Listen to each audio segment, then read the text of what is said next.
بسم اللہ الرحمن الرحیم۔ السلام علیکم۔ آج کے موضوعات ہیں علماء حق کا اظہار صداقت، ظالم گورنر سے آزادانہ گفتگو،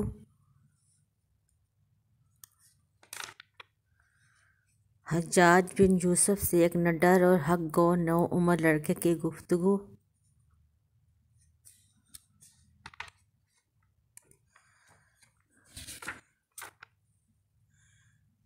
علماء حق کا اظہار صداقت۔ ابراہیم تیمی کوفہ کے ایک حق گو عالم تھے۔ حجاج کے قید خانہ میں انہوں نے عمر بسر کر دی۔ یحییٰ بن عامر کہتے ہیں کہ یہ پہلے شخص ہیں جنہوں نے قرآن کریم میں نکتے لگائے۔ حجاج نے ان کو عراق سے جلا وطن قرار دیا۔ آوارہ گرد خراسان پہنچے۔ وہاں کے گورنر نے ان کی بڑی تعظیم اور قضا کا منصب پیش کیا، لیکن چند دن بھی نہ گزرنے پائے تھے کہ یہاں سے بھی الگ ہونا پڑا۔ امام منصور بن معتمر نے قید خانے میں جانا اس لیے پسند کیا کہ وہ ایک جابر حکومت کی طرف سے عہدہ قضا قبول کرنا نہیں چاہتے تھے۔ امام شابی رحمۃ اللہ علیہ کی جلالت شان سے کون واقف نہیں۔ کوفہ وطن تھا۔ مختار کے زمانہ حکومت میں کوفہ سے بھاگ کر ان کو مدینہ آنا پڑا۔ حجاج کے زمانہ میں وہ کوفہ آ کر دارالامارات میں عزت و تکریم کے ساتھ رہنے لگے، لیکن جب علماء کوفہ نے حجاج کے مقابلے میں فوج کشی کی تو امام شابی نے دونوں فوجوں کے بیچ میں کھڑے ہو کر حجاج کے مظالم بیان کیے۔ اتفاق سے علماء کی فوج کو شکست ہوئی۔ امام شابی رحمۃ اللہ نے گھر پہنچ کر کواڑ بند کر لیے اور 9 مہینے اسی حال میں بسر کر دیے۔ پھر ایک دن موقع پایا تو فوج میں بھرتی ہو کر خراسان چل دیے۔ وہاں ان کو ایک عمدہ جگہ مل گئی۔ ابھی پورا اطمینان نہیں ہوا تھا کہ حجاج کے مخبروں نے جاسوسی کی اور والی خراسان کے نام حکم آیا کہ شابی رحمۃ اللہ کو فوراً پکڑ لو، اگر وہ بچ کر نکل گیا تو تمہیں سزا دی جائے گی۔ والی، جو امام موصوف کی جلالت شان سے واقف تھا، اس نے ہر چند چاہا کہ وہ کہیں نکل جائیں، لیکن انہوں نے کہا اب بچنا مشکل ہے۔ آخر پاوجہ زنجیر دارالامارات کو روانہ کیے گئے، مگر خدا جانے کیا خیال آیا کہ حجاج نے ان کو رہا کر دیا۔ ظالم گورنر سے آزادانہ گفتگو۔ طاؤس الحرمین، اصل نام ذکوان بن قسیان، علماء تابعین میں رئیس العلماء کے لقب سے مشہور تھے۔ 50 صحابہ کرام رضی اللہ تعالیٰ کو انہوں نے دیکھا تھا۔ سن 32 ہجری میں پیدا ہوئے۔ اپنی عمر میں 40 حج کیے۔ مستجاب الدعوات، بے مثل فقی و عالم اور پرہیزگار تھے۔ سن 106 ہجری میں بعمر 74 سال مکہ معظمہ میں انتقال فرمایا۔ حجاج بن یوسف ثقفی اس زمانے میں مکہ معظمہ کا گورنر تھا۔ اس نے بلوا بھیجا۔ آپ ڈرتے ڈرتے گئے۔ حجاج نے خلاف امید اپنی داہنی جانب مسند کے پاس جگہ دی۔ کچھ باتیں ہو رہی تھیں کہ یمن سے ایک شخص آیا۔ حجاج نے اپنے بھائی محمد بن یوسف حاکم یمن کی خیر خیریت پوچھی۔ یمنی نے کہا جب میں نے اس کو چھوڑا تھا وہ ریشمی کپڑے پہنے ہوئے تھا۔ حجاج نے کہا میرا مطلب اس کے عادات و اطوار سے ہے۔ یمنی نے کہا وہ ظالم، ستم گر، بدکار اور خالق کا گناہ گار ہے۔ حجاج نے آنکھیں بدل کر کہا تم کو معلوم ہے کہ وہ میرا حقیقی بھائی ہے اور میرے نزدیک اس کا کیسا مرتبہ ہے؟ یمنی نے جواب دیا میں سب کچھ جانتا ہوں، مگر زیادہ زبان کھلوانے کی کیا ضرورت ہے؟ حجاج تو خاموش ہو گیا اور زاہد یمنی بلا اجازت واپس ہو گیا۔ طاؤس الحرمین بھی کوئی بہانہ بنا کر یمنی کے پیچھے پیچھے روانہ ہو گئے۔ دربار سے باہر آ کر اس سے کہا، آپ کی صحبت سے مستفید ہونا چاہتا ہوں۔ یمنی نے کہا، یہ نہیں ہو سکتا۔ جو لوگ بادشاہوں اور حاکموں کے ساتھ مسند پر تکیہ لگا کر بیٹھتے ہیں، ان کو بوریا نشینوں کی صحبت سے کیا حاصل؟ حالانکہ تم جانتے ہو کہ تم سے لوگ شرعی مسائل میں رجوع کرتے ہیں اور استفتاء پوچھتے ہیں۔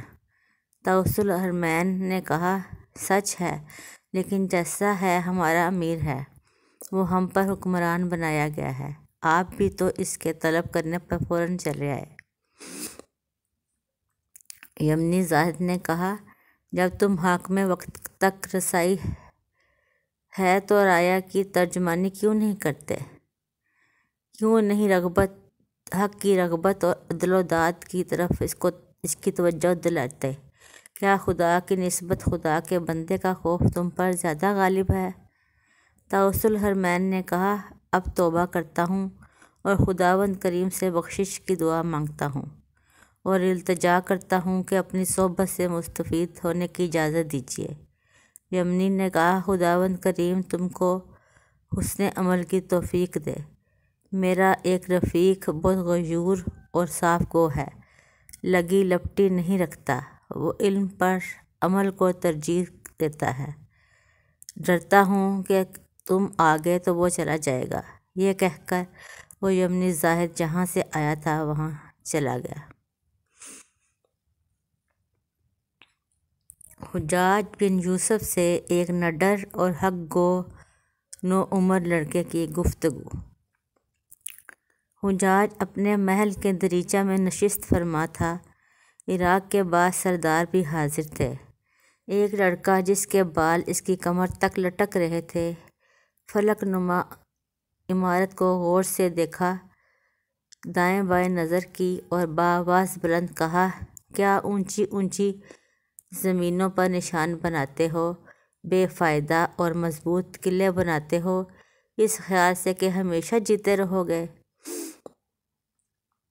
حجاج تکیہ لگائے بیٹھا تھا، یہ سن کر سیدھا ہو گیا اور کہنے لگا، لڑکے، تو مجھے عقل مند اور ذہین معلوم ہوتا ہے، ادھر آ۔ وہ آیا تو اس سے کچھ باتیں کرنے کو کہا۔ کچھ پڑھو۔ لڑکے نے پڑھنا شروع کیا۔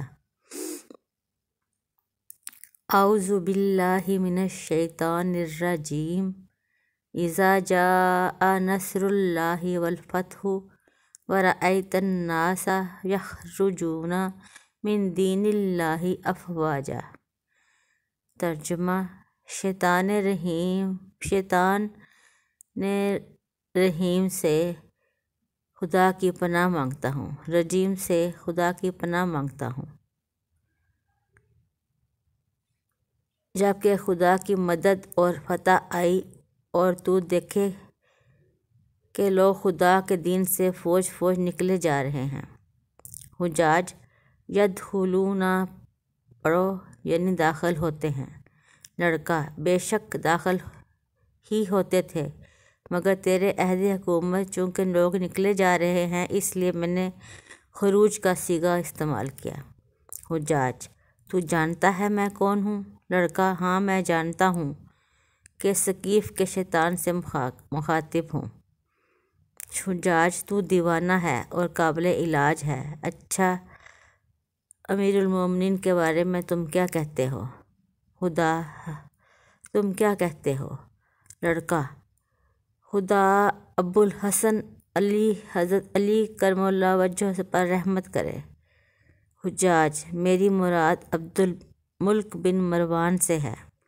لڑکا، اس نے تو اتنے گناہ کیے ہیں کہ زمین و آسمان میں نہیں سما سکتے۔ حجاج، ذرا ہم بھی تو سنیں کہ وہ کون کون سے گناہ ہیں۔ لڑکا، ان گناہوں کا ایک نمونہ تو یہ ہے کہ تجھ جیسے ظالم کو حاکم بنایا اور تو وہ ہے کہ غریب